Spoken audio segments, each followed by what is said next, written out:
This is the best chocolate chip cookie recipe, and I'm going to be showing you how I made it step by step.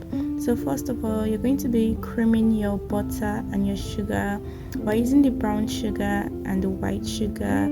So you make sure you mix that properly. All the recipes are in the description box, so make sure you follow the recipe in the description box.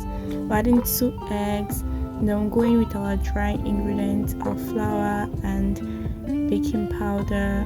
Then I'm going in our chocolate chips and our chocolate chunks. You can add raisins, whatever you want.